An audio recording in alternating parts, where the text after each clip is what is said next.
I know I said I was done with Rainbow Six Siege and I wasn't going to talk about it or upload videos on it after my last one until Ubisoft made some real improvements. Damn it, they made some real improvements. Or at least it seems like they're making real improvements now that the Year 11 Season 1 test server is live. At a moment in time where I felt Ubisoft had lost the plot so hard there was no way they could turn Siege around, they went ahead and actually made choices that aren't totally brain dead.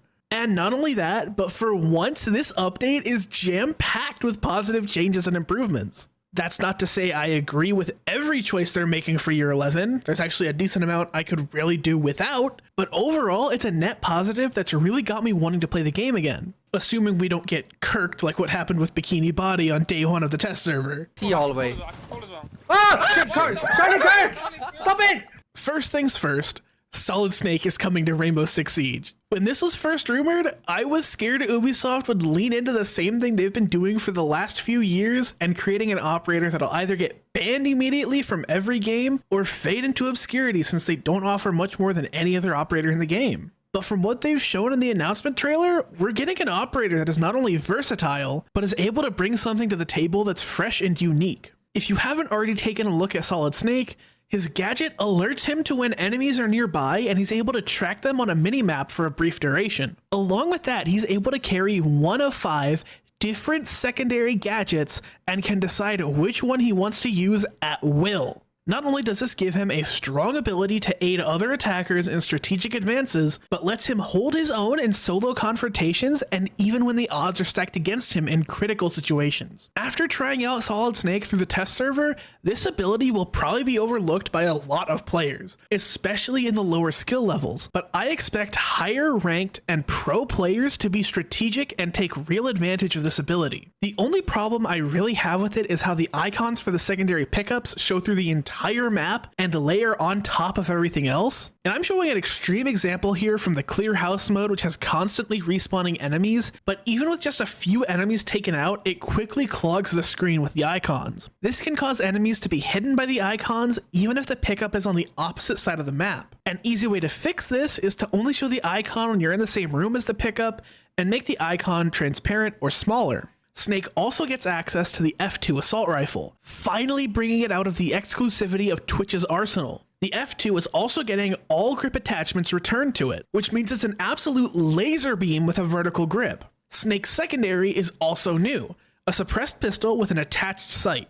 I really like the feel of this new secondary, but I have one huge issue with it that every player is going to feel, and that's the timing on finishing the reload animation. I noticed while trying to reload on a magazine that wasn't empty, I would try to aim down sights right as the magazine goes in, which typically completes the reload process and gives you a full magazine. But for some reason, Ubisoft made it so the reload process isn't complete until Snake puts the pistol back down in front of him. This caused me repeatedly to start aiming before the reload animation is complete, leaving me with just a single bullet in the chamber. If you're in a gunfight and you're trying to act fast, this will throw you off every time until you can adapt to this animation. Whether this was intentional to make the reload slower and make Snake play slower, or just a small issue Ubisoft didn't mean to do, I can see this easily causing problems for players that don't realize when the reload truly completes and end up with lost gunfights. I hope this gets fixed, and I'm sure it will since I tested this on day 1 of the test server, but if it doesn't, people will be turned off from this new secondary in gunfights, and I won't blame them for it.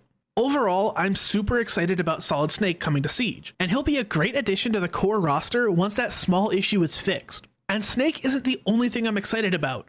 We're finally getting a bunch of newly modernized maps. Oregon is getting a nice refresh, including the environmental elements, a fresh coat of paint, and they kept the taxidermy fox.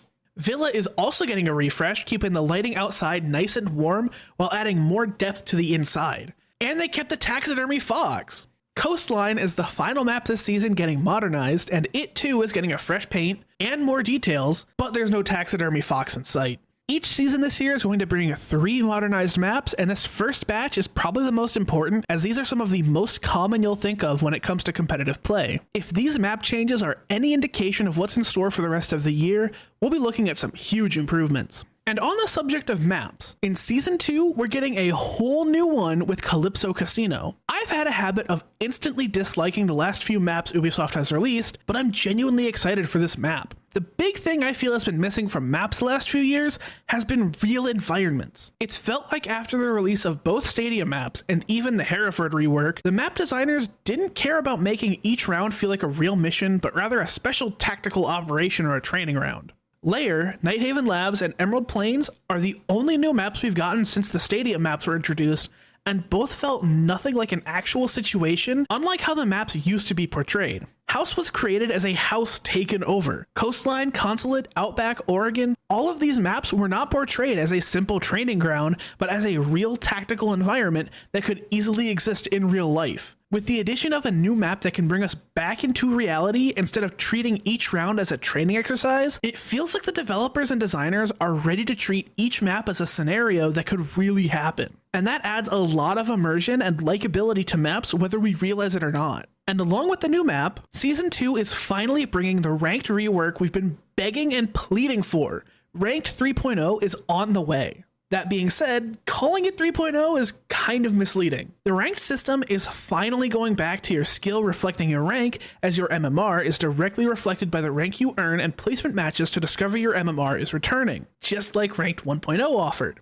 This is one of those things that I never expected to actually happen, but Ranked 1.0 returning is the best thing Ubisoft could have done for the ranked environment in this game, and I hope it encourages more of the sweaty players to make their way back to the ranked pool and leave the rest of the casual players alone. Briefly going over the other big things coming this year, Season 2 offers a Dokkaebi remaster, including a new primary weapon, along with native console, mouse, and keyboard support. Season 3 offers a new defender specializing in shield denial, and Season 4 adds a new weapon, a reworked hostage game mode that will be added to the competitive pool, and a new attacker secondary gadget. We'll also be getting returning special events like Grand Larceny and Mute Protocol. And as I'm creating this script, I've just learned Year 12 is bringing back 4 new operators releasing every year. Of all the years to be excited about Siege being back in full swing, this feels like a great way to start it off. Now that we've gotten the good out of the way, it's time for the bad. While these updates aren't inherently bad, this is just my personal take on them and how I feel like they could have been done better or just not been done at all. First things first, removing Dual Front only to replace it with 1v1 and 3v3 arcade modes. Dual Front is one of those game modes I didn't like even the idea of, and you'd have to pay me a pretty penny just to give it a chance. So I'm not sad to see it go. But replacing it with 1v1 and 3v3 arcade modes feels like the core fan base is going to be split by this in a moment where the momentum hasn't fully shifted enough to justify it. Siege has been dealing with player count losses for years now, to the point just queuing to a game can take double or even triple the amount of time it used to. While 1v1 modes are possible in custom games, having a dedicated arcade mode for it encourages those who prioritize the gunplay over all else to move away from the core of the game towards something that could be easily fulfilled by any other FPS game on the market. I'm not the only one that's been against the idea of creating modes like this. During the Save Siege movement, there were many content creators with far more hours and years in the game than myself,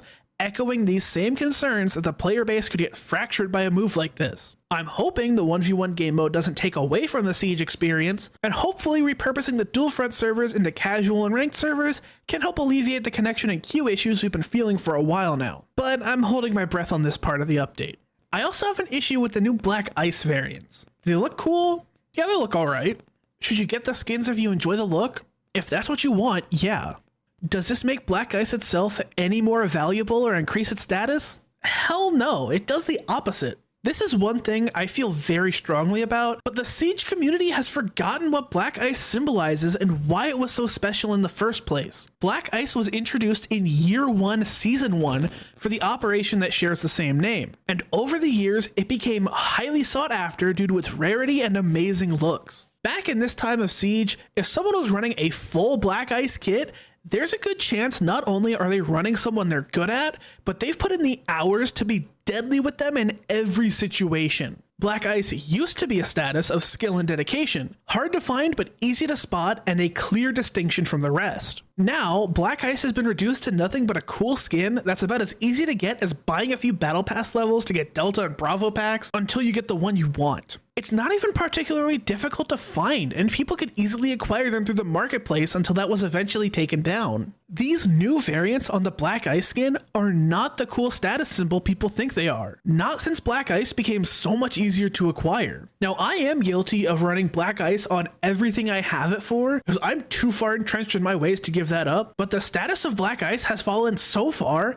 that many people would rather run other cool skins or things they bought in the shop because the status of Black Ice has fallen that far. If these variants aren't Alpha Pack exclusive and they're easy to acquire, it won't bring any hype to the Black Ice name outside of looking decent. And there are plenty of skins out there that look good. At the end of the day, those are just my opinions on these updates, but I hope at least one of you down in the comments agrees with me on this. This video didn't showcase absolutely every change being made this season, but overall, I'm really excited for what Year 11 has to offer. And I think if Ubisoft can deliver on their promises and offer us a good experience and bring back the magic Siege has been lacking for so many years now, this game might just be saved. But now I'll ask you, what do you think Ubisoft could do or still add to the game to help even more? Are there any changes or updates you don't like? Will the Year 11 update bring you back to at least give the game another try? Leave your answers down in the comments. I read every single one and I'll try to respond as many as I can, but I've got an Arc Raiders video on the back burner I've been working on and I really want to get that done before it falls out of fashion. If you like this video, don't forget to subscribe and share with your friends as I'm making my way to 500 subscribers. And next time, hopefully in a match of casual, I'll see you around.